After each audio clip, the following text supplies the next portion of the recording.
The December snow fell softly on downtown Chicago as Sarah Mitchell hurried home from her second job cleaning offices. At 25, life had dealt her harsh lessons that aged her beyond her years. 3 years ago, she had been a promising art student with dreams of opening her own gallery. But when her mother was diagnosed with cancer, Sarah left everything behind to become her caregiver. The medical bills consumed their modest savings like a relentless tide. After her mother passed away last spring, Sarah found herself completely alone in the world, drowning in debt with nothing but painful memories and an empty bank account. Tonight, her stomach growled with the familiar ache of hunger. She had learned to ignore such discomforts, rationing her meals to stretch her meager earnings. In her worn purse lay her only meal, a turkey sandwich she had carefully saved from her lunch break at the diner where she worked mornings. As she turned onto Madison Street, her breath forming small clouds in the frigid air, Sarah noticed an elderly man sitting beside a metal trash bin. Snow was steadily accumulating on his gray hair and weathered brown coat, and he sat with his back pressed against the brick wall of an old building. Thomas Whitman, 73 years old, had once commanded respect in lecture halls at Northwestern University. For over 4 decades, he had taught American history to eager young minds, sharing his passion for the stories that shaped their nation. His small house near campus had been filled with books, academic journals, and the warm laughter of students who often joined him and his beloved wife Margaret for Sunday dinners. But life had a cruel way of rewriting even the most secure stories. After Margaret's sudden death from a heart attack 5 years ago, Thomas had struggled with grief and mounting medical bills for his diabetes. Without his wife's teacher pension and faced with his own declining health, he had slowly lost everything that had once defined his comfortable existence. Sarah's steps slowed as she approached the shivering figure. Despite her own desperate circumstances, she couldn't simply walk past someone in such obvious distress. The wind picked up, sending snow swirling around them both as she knelt down beside him on the frozen pavement, feeling the cold immediately seep through her thin coat. "Excuse me, sir," she said softly, her voice barely audible above the whistling wind. "Are you all right? You look like you need help." Thomas opened his tired, watery eyes and managed a weak but dignified smile. The years of hardship showed in his weathered face, but his eyes still held the intelligence and kindness of the educator he had once been. "I'm managing as best I can, dear child. Just taking shelter from this storm." Sarah could see he was far from all right. His lips had a slight blue tinge from the cold, and despite his attempts to appear strong, she noticed his entire body trembling.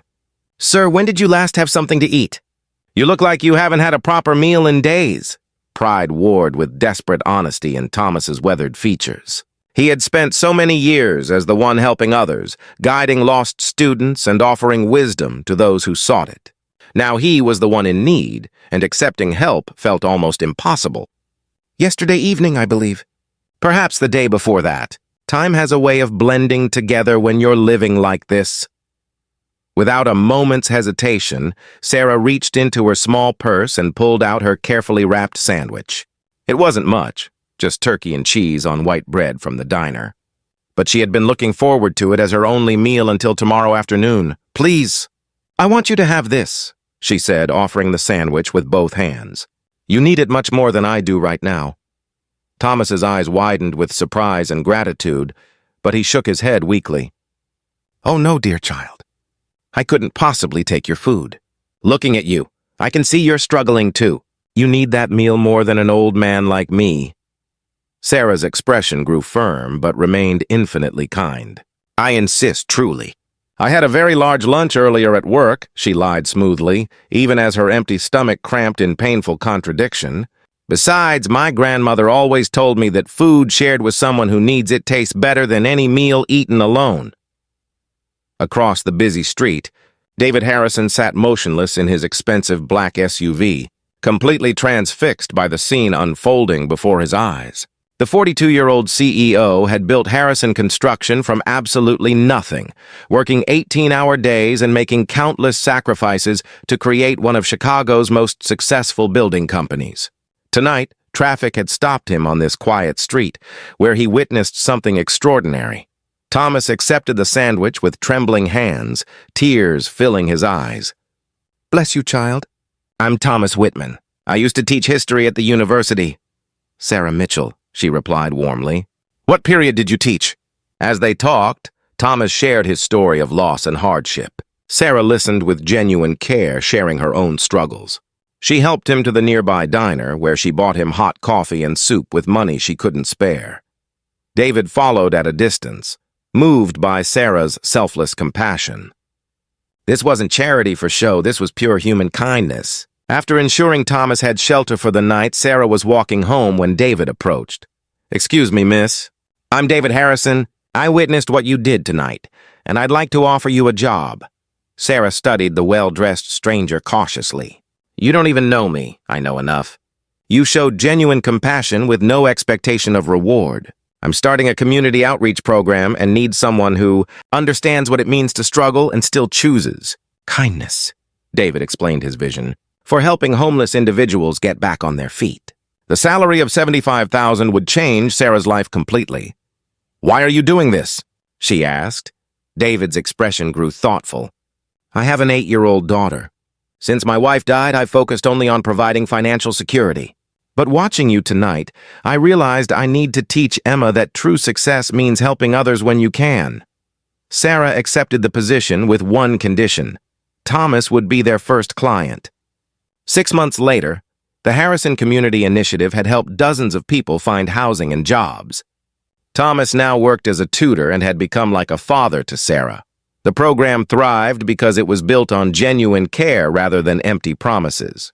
Sarah discovered her calling in helping others, while David found purpose beyond profit. His daughter Emma learned compassion by volunteering with families in need. One evening, as they reviewed case files, David reflected on that snowy night. "You didn't just help Thomas that night, Sarah. You reminded me who I wanted to be." Sarah smiled, thinking of the ripples that had spread from one simple act of kindness. "My mother used to say kindness is like a pebble in a pond. The ripples go further than you can see." Years later, when people asked about their program's success, Sarah would tell them about a December evening when 3 lives intersected on a snowy street. She learned that the greatest changes often begin not with grand gestures, but with one person choosing to see another's need and responding with love. In that choice lay the power to transform not just individual lives, but entire communities, one act of compassion at a time. Thank you for listening. If this story touched your heart, please like, share, and subscribe for more stories celebrating human kindness. Comment below about times when small acts of compassion made a difference in your life. Remember, we all have the power to be someone's light in the darkness.